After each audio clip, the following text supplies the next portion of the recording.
Hello everyone, welcome back to my YouTube channel. I've always wanted to say that. My name is Chris. I am a WGSS minor and my topic for this assignment is the gay bar. And I know that's very broad, so I'm going to narrow it down to the decline in gay bars. And the reason that I think this relates to class is because a lot of what we're reading is just following a narrative that has evolved or changed over time. And I think if you look at the gay bar as an object, the narrative has definitely changed. But before we get into it, I'm letting you know I'm turning off the video. So here we go. To start off, what exactly is a gay bar?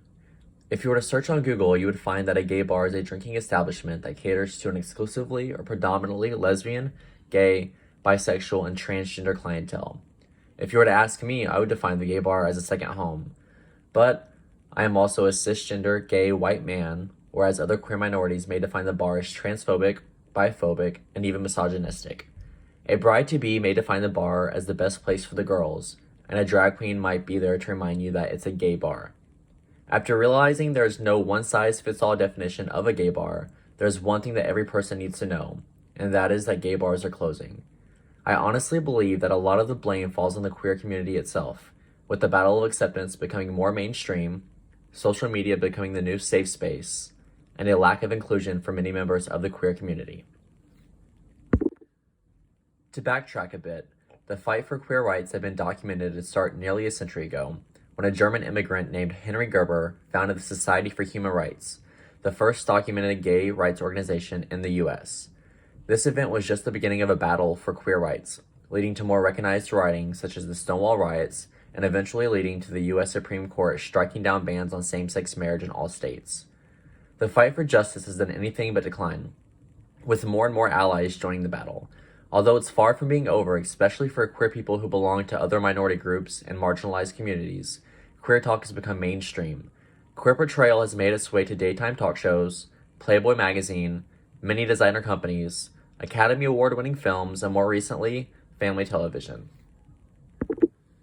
With this increased awareness and acceptance of the queer community, there's more competition from establishments that aren't considered gay.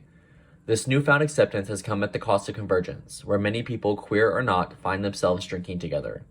In fact, identity and sexual orientation is becoming less and less of a trademark for queer people. So, where does this leave gay bars? Well, social activity among a variety of identities and sexual orientations has taken the spot of cruising, a concept that used to drive gay bars.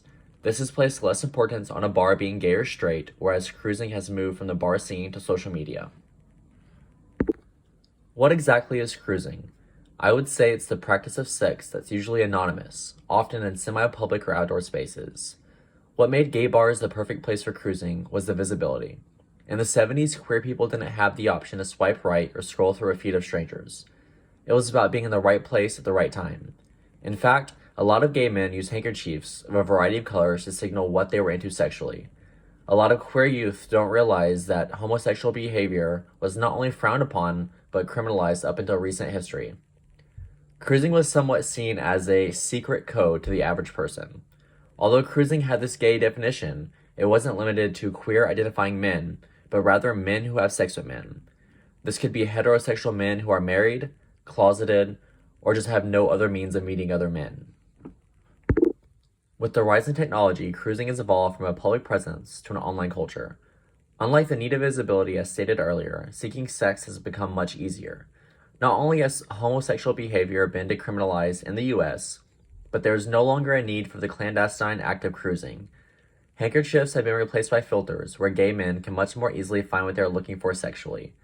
Rather than venturing to a gay bar, apps like Grindr create a gay space wherever the user is located. For this reason, gay bars and other establishments are becoming more and more irrelevant when connecting with other queer people. Cruising isn't the only action that has evolved with technology, but so has the concept of queer spaces.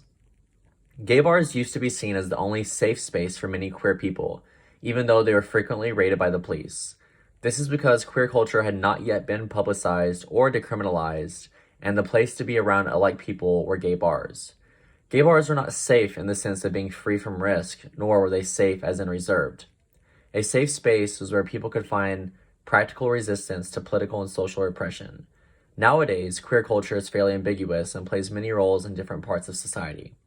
Just like cruising, social media has taken over these safe spaces. In addition to being more inclusive, social media gives more members of the queer community a voice, whereas many gay bars are limited to a set clientele. The non-inclusivity of gay bars dates back to their beginnings, where more times than not, queer members such as transsexuals or further marginalized groups were excluded. Even today, these toxic ideas are still shared among gay bars. It makes sense that in a time of political and social repression, gay bars were considered a safe space. Now that queer culture is no longer hidden, there's no reason to fall back on a safe space where many just don't feel safe. Going deeper than the transphobic, misogynistic, and biphobic views of gay bars in Western society, they physically don't provide a safe space for members of the community who are underage or even sober. The queer youth make up a significant portion of the community and are using their platforms to fight social injustices. This is another reason why social media has now become the newer, more improved, safe space for the queer community. All of the reasons stated support perceptions of gay bar decline. Studies show that between 2007 and 2019, all gay bar listings declined by 36%. Of that percentage, lesbian bars declined over 51%, cruising men's bars listings declined by almost 60%, and listings for bars serving people of color declined by almost 60%. These numbers not only prove the decline in gay bars in the US, but also amplify the reasonings I have talked about. The three largest declines were lesbian bars, cruising men's bars, and bars serving people of color. Cruising has shifted to an online culture killing gay bars. Misogynistic ideology and racism within our own community is killing gay bars. Although the queer community has won many battles, there are many more to come. It's not enough to recognize. The queer community needs to acknowledge the social injustices within its own community and make a change. Until this happens, gay bars are sure to slowly become extinct, as many queer people find themselves feeling unwelcomed and unsafe. I believe the blame for the decline of gay bars falls on its very own community.